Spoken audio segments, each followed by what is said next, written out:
Pero esta salvación que Cristo nos ha conseguido no se aplica automáticamente a cada persona sin la fe y la conversión. Es decir, la persona, mediante la fe y la conversión, y por supuesto mediante los sacramentos de la vida, se apropia, recibe esta salvación que Cristo nos ha conseguido. Y en este sentido vendría también después lo que decíamos, la fe y las obras. De hecho, la fe es una primera obra que Dios realiza en nosotros. Entonces hay que decir la fe y las obras. No como dicen los protestantes, la sola fe, sin las obras, ¿no? Las obras, es decir, la vida buena que Dios construye en nosotros con nuestra cooperación, demuestra que realmente estamos recibiendo esta salvación en actitud de fe y de conversión. Es un poco, según el fruto, conocemos el árbol. El árbol bueno, nos dice Jesús, da buenos frutos. El árbol malo da malos frutos. Y de hecho, las obras de la fe son un indicio normal para ver que una persona realmente está viviendo esta sintonía con la gracia de Dios. Sobre la comunión de los santos, ¿cómo y dónde tiene lugar? Vamos a ver. Esto de la comunión de los santos tenemos que explicarlo también bien, porque yo una vez lo explicaba a los niños de catecismo y les preguntaba, ¿y qué os parece? ¿Qué es esto que decimos en el credo de la comunión de los santos? Y uno, pues que era muy espabiladito, levantó la mano y ya lo sé, esto es que los santos en el cielo comulgan. No, pues muy mal, porque en el cielo no se comulga. La comunión se acaba aquí en la tierra, porque en el cielo habrá la visión de Dios inmediata. Los santos, en el lenguaje del Nuevo Testamento, eran los cristianos. Por ejemplo, encontramos en saludos de Pablo, saludo a los santos de tal comunidad, se refería a los cristianos. Y esto nos dice, en primer lugar, que todo cristiano tiene como vocación esencial la santidad, vivir a fondo esta vida de Hijo de Dios que se nos ha regalado en Cristo, en nuestro bautismo, y que crece con los sacramentos. Y por tanto, la comunión de los santos, en primer lugar, implica esta concordia en la caridad que debemos experimentar todos los cristianos ya aquí en la tierra. En este sentido, la comunión de los santos no es sólo una realidad del más allá, sino que es una realidad de la vida presente, la Sanctorum Communio, esta fraternidad en Cristo y también esta participación en los dones santos, los sacramentos y sobre todo el cuerpo y la sangre del Señor que recibimos en la Eucaristía. Después también la comunión de los santos es esta interconexión de todos los miembros de la Iglesia, sea en el estadio de la Iglesia militante, los que estamos todavía peregrinando en este mundo, sea la Iglesia purgante, los que están purificándose en el estado del purgatorio, sea la Iglesia triunfante, los que han alcanzado ya la plena santidad y glorificación en el cielo.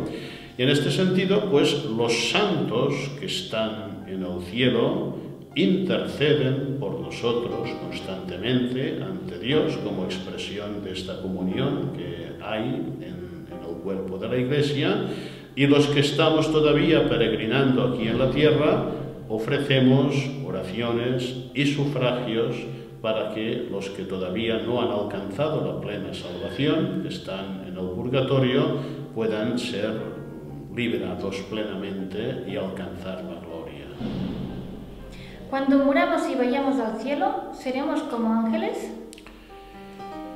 Bien, nunca seremos ángeles, porque Dios creó los ángeles y Dios creó al hombre. Por tanto, una es la naturaleza angélica y otra es la naturaleza humana. Por tanto, no seremos ángeles.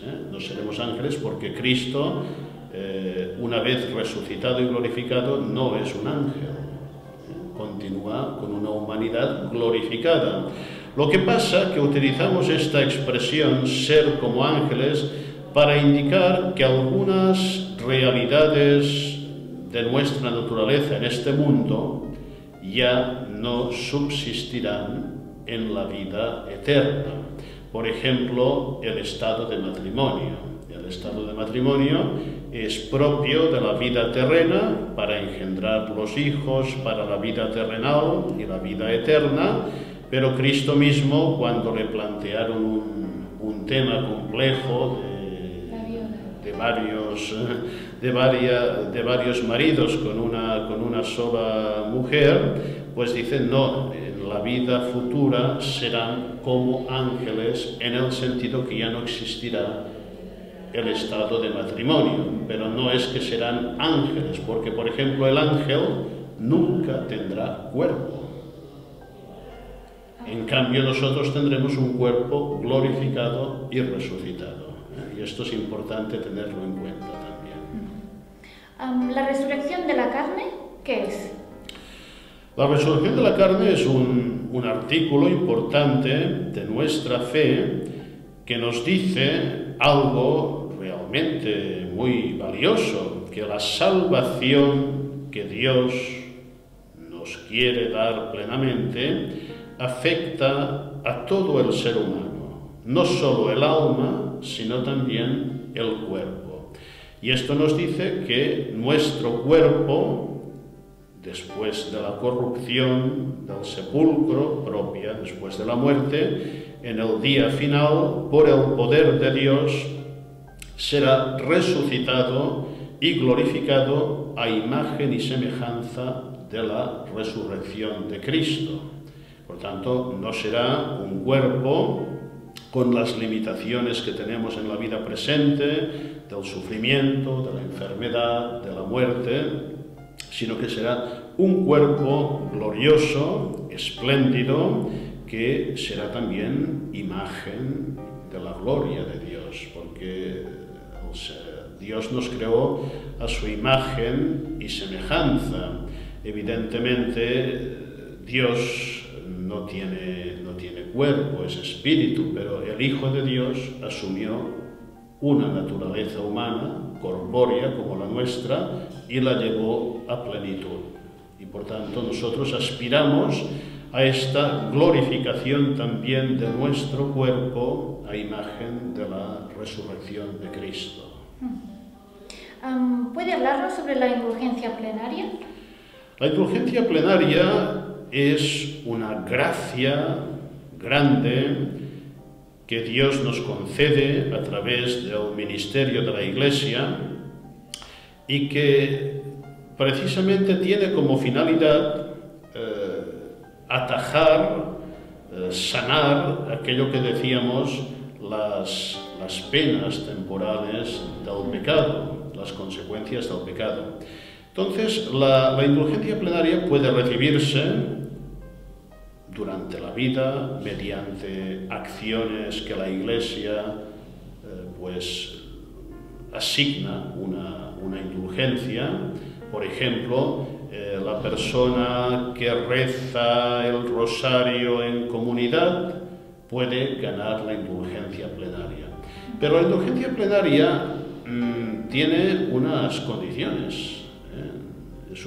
Es el perdón más pleno que concede la Iglesia, pero hay unas condiciones que son importantes y que no son fáciles.